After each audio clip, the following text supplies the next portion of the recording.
Saudara-saudara yang dikasihi Tuhan Yesus Kristus, selamat berjumpa kembali di dalam Repen atau renungan pendek disertai doa syafaat buat Anda semuanya. Selamat mendengarkan. Tuhan melakukan OTT, operasi tangkap tangan. Kata OTT atau operasi tangkap tangan begitu sering kedengaran di telinga publik dan biasanya menyangkut suatu operasi yang dilakukan oleh lembaga anti rasuah atau Komisi Pemberantasan Korupsi atau KPK dalam melakukan operasi menangkap pelaku korupsi yang sedang melakukan dalam tanda petik proses korupsi. Dengan kata lain, tertangkap basah, sedang melakukan kegiatan yang ditengarai, yang ditandai sebagai tindak korupsi. Kegiatan yang dilakukan itu misalnya sedang negosiasi suap menyuap atau pertemuan di suatu tempat misalnya. Bagaimana bisa tahu ada tindak seperti itu? Tentu saja KPK mempunyai petugas intel dan juga berdasarkan laporan masyarakat yang kemudian diteliti, dicek akurasinya dan kemudian diendus. Demikian seterusnya sampai dilaksanakan OTT atau operasi tangkap tangan.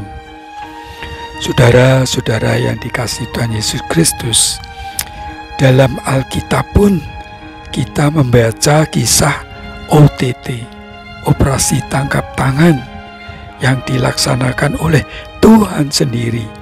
Terhadap siapa? Terhadap Saulus yang sedang melaksanakan misi untuk melakukan pengejaran, penganiayaan atas diri para pengikut Tuhan Yesus ke kota Damsyik atau sekarang disebut kota Damaskus. Di tengah jalan OTT itu dilaksanakan. Paulus tidak berkutik, bahkan mengalami kebutaan. Dalam Kisah Rasul 8 ayat 3 dikatakan demikian.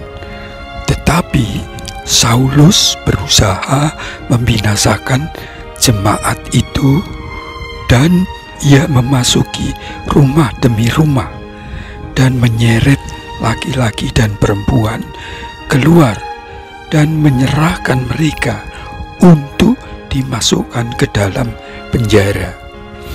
Demikian pula di dalam Kisah Rasul pasal 9 ayat 1 sampai 4 dikatakan demikian. Sementara itu berkobar-kobar hati Saulus untuk mengancam dan membunuh murid-murid Tuhan. Ia menghadap imam besar dan meminta surat kuasa daripadanya untuk dibawa kepada majelis-majelis Yahudi di Damsyik, supaya jika ia menemukan laki-laki atau perempuan yang mengikuti jalan Tuhan, ia menangkap mereka dan membawa mereka ke Yerusalem. Dalam perjalanannya ke Damsyik, ketika ia sudah dekat kota itu, tiba-tiba cahaya memancar dari langit mengelilingi dia. Ia rebah ke tanah dan kedengaranlah olehnya suatu suara yang berkata kepadanya, "Saulus, Saulus, mengapakah engkau menganiaya aku?" Ayat 5 mengatakan demikian.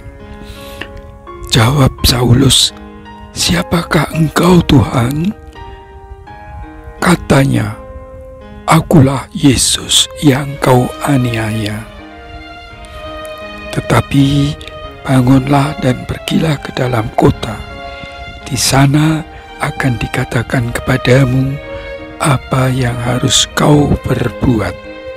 Saulus kemudian berubah nama menjadi Paulus dan menjadi rasul yang sangat gigih mengabarkan kebenaran yang sejati itu kemana-mana dan memenangkan banyak jiwa untuk menerima keselamatan kekal melalui penebusan darah Tuhan Yesus Kristus.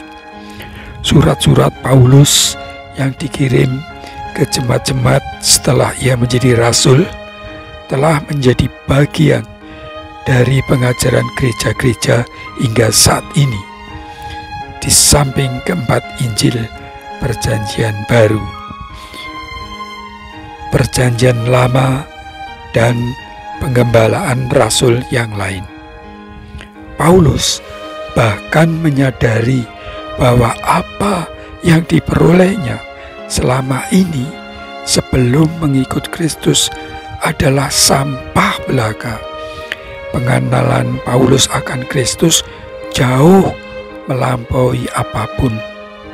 Dalam Filipi 2 ayat 8, dia menulis, "Malahan segala sesuatu kuanggap rugi karena pengenalan akan Kristus Yesus, Tuhanku. Tuhanku lebih mulia daripada semuanya. Oleh karena Dialah aku telah melepaskan semuanya itu dan menganggapnya sampah, supaya aku memperoleh Kristus." Saudara-saudara yang dikasihi Tuhan Yesus, apakah Tuhan akan melakukan OTT, operasi tangkap tangan, kepada kita meski kita sudah menjadi warga suatu jemaat? Ya, kenapa tidak? Ya, ini bila kita tidak menjadikan Kristus Yesus Tuhan kita lebih mulia daripada semuanya. Saudara-saudara yang dikasihi Tuhan Yesus Kristus, kapan Tuhan harus atau melakukan OTT kepada kita? Kapan saja Tuhan bisa melakukannya. Kenapa kita harus mengalami OTT? Oleh karena mungkin kita lupa waktu kita bersama Tuhan. Kita terlalu sibuk dengan pekerjaan kita. Kita terlalu menyepelekan waktu teduh bersama Tuhan, atau kita melakukan segala sesuatu yang tidak sesuai Tuhan kehendaki, sehingga Tuhan perlu melakukan OTT. Oleh karena itu, supaya tidak mendapatkan OTT, kita harus tetap setia kepada Tuhan. Kita harus terus menyediakan waktu kita bersama Tuhan, sehingga kita terus dikuatkan oleh Tuhan. Namun, jika Tuhan izinkan Tuhan melakukan sesuatu untuk kita, kita harus tetap bersandar kepadanya. Kita tetap percaya kepadanya bahwa Tuhan sekali-kali tidak akan meninggalkan kita. Tuhan Yesus sendiri berjanji Ia akan menyertai kita hingga akhir zaman.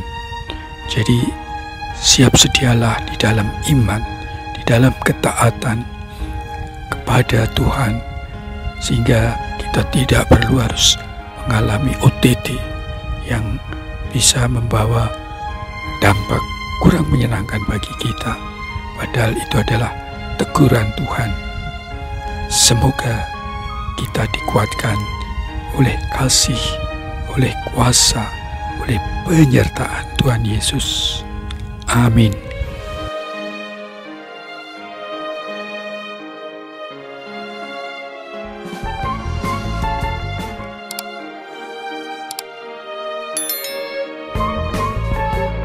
Kami memohon berkat Bapa buat saudara-saudara kami yang membutuhkan pekerjaan, terlebih mereka yang karena pandemi mengalami PHK.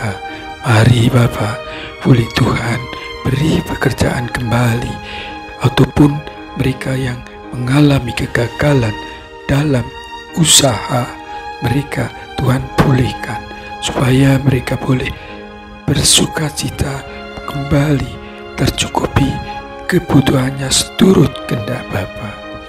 Bapa, kami berdoa Bapa untuk anak-anak Tuhan yang sudah mapan bekerja dan namun belum mendapatkan pendamping hidupnya. Mari Bapa pilih calon pendamping hidupnya, seorang yang taat, yang setia kepada Tuhan, sehingga boleh membangun rumah tangga yang penuh sukacita dan syukur, dan senantiasa bersandar di dalam iman kepada Tuhan Yesus. Berkatilah Bapa. Demikian juga kami mohon berkat Bapa buat saudara-saudara kami yang telah menjalani rumah tangga namun belum mempunyai keturunan. Kami mohon berkatilah untuk boleh mempunyai anak, sehingga membawa sukacita, membawa bahagia atas keluarga tersebut. Karena itu Bapa, berkatilah di dalam nama Tuhan Yesus untuk boleh mendapatkan keturunan. Bapa, kami juga berdoa Bapa untuk saudara-saudara kami yang sakit. Berilah Tuhan setiap upaya pemulihan kesehatan boleh terjadi melalui pengobatan dan perawatannya. Juga kami berdoa untuk saudara-saudara kami yang masih menderita oleh karena COVID-19. Mari Tuhan sembuhkan melalui perawatan dan pengobatan yang dijalaninya. Tuhan berkati agar boleh kembali sehat, yang melakukan isolasi mandiri di rumah maupun perawatan di rumah sakit. Tuhan pulihkan oleh kuasa darah Tuhan Yesus. Bapa, berkati pula upaya vaksinasi agar boleh merata di seluruh negeri kami Bapa, termasuk penemuan vaksin baru menjadi sarana untuk semakin dipulihkan keadaan bangsa kami. Berkati para tenaga medis agar melakukan tugas mereka dengan setia, dan Tuhan beri kekuatan, Tuhan beri semangat untuk melaksanakan tugas mereka. Bapa, hiburkanlah mereka yang berduka cita Bapa, oleh karena adanya pandemi ini. Tuhan hiburkan, Tuhan kuatkan, Tuhan tabahkan, Tuhan beri semangat, dan percaya bahwa Bapa tidak akan meninggalkan kami semuanya. Kami mohon dalam nama Tuhan Yesus. Bapa, kami juga berdoa untuk anak-anak Tuhan, untuk saudara kami yang mengalami berbagai pergumulan seperti masalah keuangan, finansial, masalah relasi dalam keluarga, menyangkut pekerjaan, menyangkut kehidupan kerohanian yang mungkin Tuhan karena pergumulan yang berat sehingga menjadi kurang pengharapan. Karena itu mari kokohkan, kuatkan oleh kasih Tuhan, sehingga dalam berbagai pergumulan yang dialaminya tetap mengandalkan Tuhan, percaya Immanuel, Tuhan tidak akan meninggalkan anak-anak-Mu. Bapa, berkatilah pemimpin-pemimpin kami untuk boleh mengatasi berbagai persoalan bangsa kami dengan baik, terutama masalah pandemi COVID-19 ini yang sangat dirindukan pemulihan oleh seluruh bangsa kami, bahkan bangsa di dunia. Berkatilah Bapa setiap upaya pemerintah kami mengatasi persoalan. Jauhkanlah dari konflik-konflik, jauhkanlah dari gangguan-gangguan, tetapi Tuhan yang akan memberkati negeri dan bangsa kami. Dengarlah doa kami yang jauh dari sempurna ini Bapa. Kami mohon dalam nama Tuhan Yesus. Terima kasih Bapa. Haleluya. Amin.